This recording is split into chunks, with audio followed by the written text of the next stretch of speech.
What's up guys, welcome back to the channel. Now I've been out of the game for a little while, but what you see behind me is a new mech project that I've been working on and I'm excited to show you. And it's called the Companion.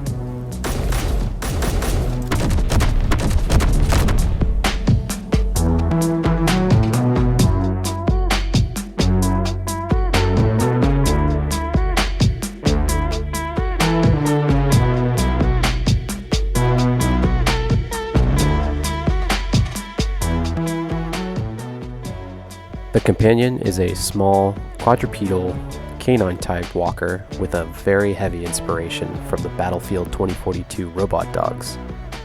I thought these looked like an interesting thing to build and an excellent way to dive back into the game and try out the new weapons. And this is also where I derived the name from. See, this mech is supposed to be like a friend to the engineer. It's basically a big guard dog that you can ride on. And I've kept this theme in mind during the design process. Now, although it is considerably smaller than some of my more recent projects of this type, it's not at all lacking in features or fun factor. The capabilities include activate and deactivate animations, functional walking at 6 meters per second with start, stop, and reverse commands, speed boost with the W key, AI or player-controlled turret, parachute, and an engineer-commanded support mode with touchless maneuvering. In addition to those, I also put together a fully automated mech bay that will connect to the walker and allow you to swap out turrets with different weapons. Now we'll get to that one in a little bit, but let's start off with the Companion itself. So as you come up to the walker, you may find it in this ready stance. And it's a little bit hard to get up into the control seat when it's standing like this. So if you come around to the back, there's a couple of handy buttons on the inside of the legs, and these will just activate or deactivate. So if it's up, it will deactivate and kind of crouch down like this. This makes it a lot easier for you to get up into the control seat. Looking down, you can see all the controls right here. We have page 1 and page 2. We'll be talking about page 1 right now, which is just the walker. Page 2 is mostly for the mech bay. So I can press 1 to reactivate, and you can see it stands back up, and we'll press 2 to get walking. You can see my speed on the left is coming up, and it settles at about 6 meters per second. And that's really nice because that is the same as the engineer's run speed, so they complement each other really nicely. If I press 3, it'll start transitioning into reverse, and it goes in reverse just about as fast as it goes forward. If I press 3 again, it'll transition back to forward, and then I can turn just by moving the mouse. So I move the mouse right, move the mouse left, just like a ship. Pretty easy. If you look underneath, you can see there is one thruster down there. This is not needed for walking, but it does come in handy for slopes like this. So I was holding W to get up the slope, and that just that'll help you get up any kind of incline you run into. So I can press 6 to manually control the turret. It's a little bit hard to aim while it's walking, so I'll actually press 2 to stop, and then I can just fire. This is a great new block. Great new block with the turret control. Really like that. Press 2 to start walking again. And you can see I'm still in control of the turret now, but since I was using the mouse to turn, and now that's controlling the turret, I can't turn. So that's one downside. So if I press F, now I'm not controlling the turret, and I can manually turn again. And you could always just press 5 to turn the turret AI on, so that you can steer while the turret just takes care of itself. I'll press 2 again to stop. 7, pretty self-explanatory, is just the searchlight, and it will search for enemies. And then probably the most fun feature is going to be this center button on the back, and this is the support mode. So what this is going to do is turn on a series of sensors and gyros that are all shoved into the body right here. And this will allow you to steer the mech just by running close to the sides here. So I've turned on the sensor fields just to show where the areas are. So if you run in this right side area, the mech is going to turn right. And if you run in this left side, it'll turn left. If you run directly in front of or underneath the mech, then that's going to cause it to stop. So we'll press the button on the back here and get this going. Now you can see how what I was talking about with these guys running the same speed is really beneficial. The mech is actually just slightly faster, which is good. So the engineer doesn't have to keep stopping just to keep up with the mech. And then as far as steering, so you can see it's going a little bit to the right of this opening. So if I just run up on the left side, it'll start making a left-hand turn. And then if I get out of the sensor field, it'll start going straight. If I want it to go right, I run on this side, and it starts making its right-hand turn. And then if I wanted it to stop, I'll run straight in front. It'll come to a halt. You know, I can check around the surroundings. Maybe something was spooked. And then if I want it to go forward again, I just press support again, and it starts running. And so I really like the cinematic effect it has of being able to run next to the mech, and then just being able to tell it where to go without having to hop in, change the steering, hop out all the time. I can just run right next to him, go around corners. Basically, it will follow my commands. And then again, if I want it to stop, I can just run right underneath. And there it is, providing me with cover. So that was support mode. And then the last thing to touch on is just the parachutes, which will auto-activate at 200 feet. There's a toggle for that. And then the legs do a good job of absorbing the ground impact when they hit. So after the walker itself had been completed, then I started having the idea, you know, what if I switched out this autocannon with one of the other new weapons?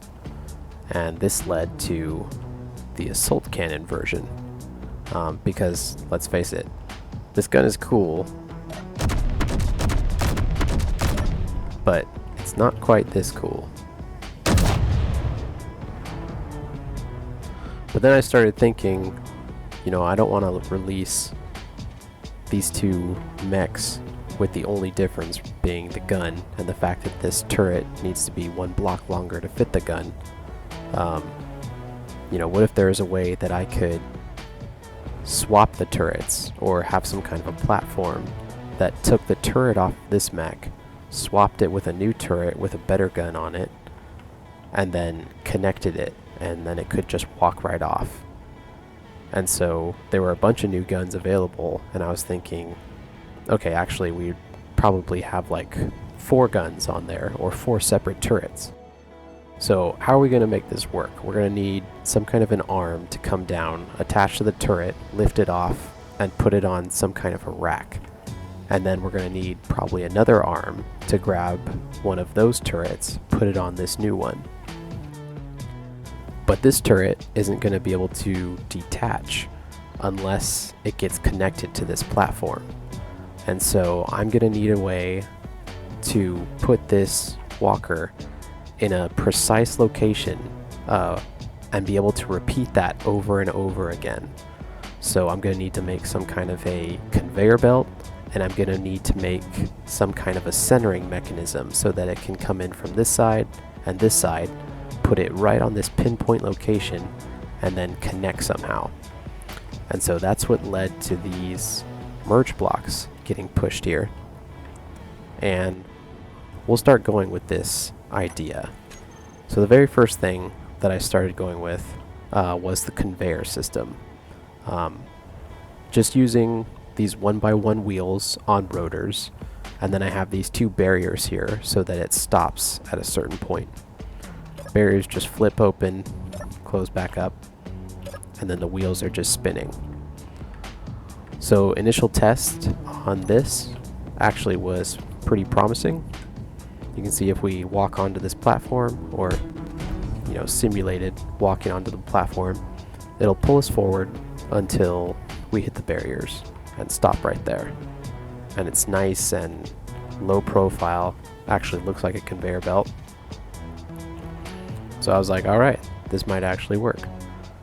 So with that one squared away, then I was thinking, okay, we have this front and back direction nailed down. Now I need to work on the side to side. So I started mocking up how I thought this platform might look. I ended up going with these, this kind of an arm design. A couple of pistons, couple of rotors, and then a merge block on a rotor here. So you can see if I reverse these two, they kind of fold up, the merge blocks come here, and then they both push in from left to right, right to left. And that will center the walker in the middle of this conveyor belt.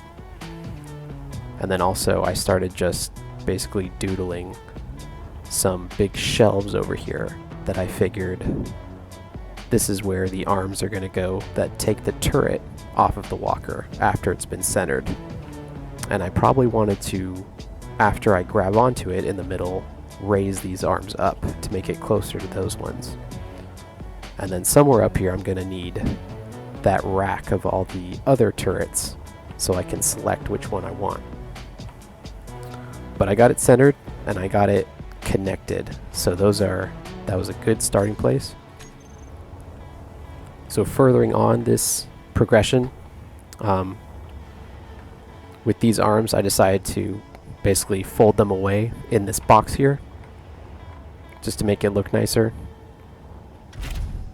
So we can see if I press 1, these boxes open, and then that starts a timer system to get these arms coming in from the sides. And then I added in the bit where it raises up at the end to keep it closer. The barriers were also beefed up because as I was testing, I figured out they needed to be taller to keep the walker from going over the top of them.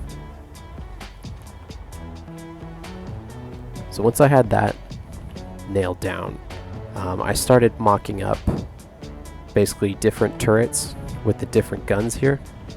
Or actually these ones were just a quick mock-up, so all using the autocannon. And then I need to see how big this this weapon rack was going to be. So just by grabbing this and kind of, plopping it down on top, I could start to get a layout. This kind of robot arm ear is actually grabbed right off of my intro screen mechanism that spells my name, because it looked like it would be about that size. And then, of course, why not reuse these arms that I had already made to center the thing. So I could place one of those up here maybe. And this is just to get kind of spacing and layout. So the shape is starting to come together here, and I can see how this is going to work once this thing is connected up. So moving on to the next one, I ended up going with the same arms that I used down there, just modifying the tip a little bit to what I needed. And then this turntable here, using a trick that is from one of my tips videos, I'm using these rotors in order to stop this turntable at 4 different spots. So you can see if I press this button, it's just going to switch to the next position. Kind of forceful, but that's the best way I could make it work. So this is going to allow me to select whichever turret I want by bringing it to the front position here, so that this arm can turn over here, grab the turret, and then this arm can pick up the old turret from the mech and drag it over to its spot on this side.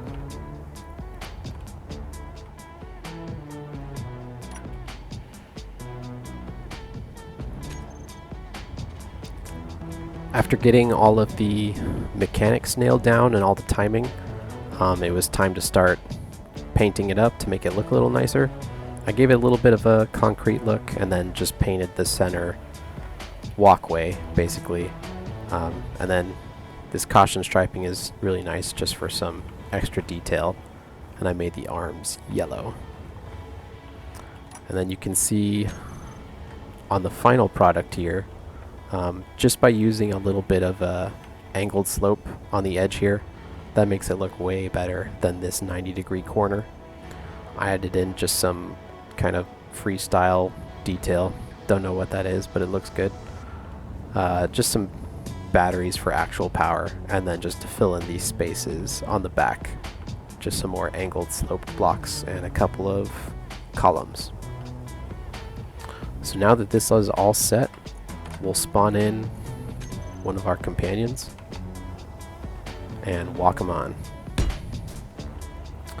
So this is completely sensor driven. It will detect when the companion is close. The barriers at the front will close off and the conveyor belt will start rolling. So I can turn them off here once I'm on top of the conveyors, and it will roll over to the front position. It'll take about 2 seconds, and then these open up, arms fold out, and we'll get connected.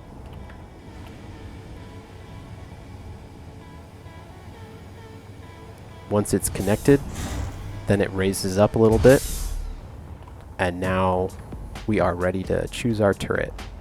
So hop it into the control seat here. We'll go to page 2, and now these 1, 3, and 5 keys have populated. When the mech is by itself, you can't do anything with these buttons because they're groups and they're connected to the platform. So you can't call them until they're connected. But button 1 is going to select whichever turret we want. So the turret that's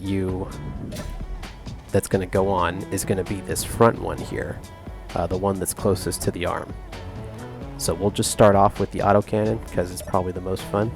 Or sorry, the assault cannon. So if I press 3, we'll get the sequence going. You can see right arm is grabbing the turret, left arm is going to remove the turret. Now they've both detached, and this turntable in the top right is now going to spin, and the old turret is going to go in the spot where the new turret was. The new turret goes on, and then everything goes back to its original place.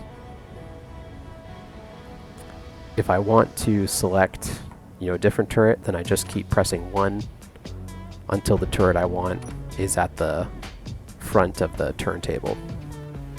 And then when I want to release, I can just press 5. These arms will let me go, and the barriers open up in front. I'll go back to page 2, start walking, and now the only bit of setup that I have to do is go to my custom turret controller, and then I just have to reassign the azimuth rotor, and it's called azimuth. Boom. So now I can press, sorry, I also have to grab the custom turret controller for the assault, and I can control this one now. So now I can press 6, and this turret is fully functional.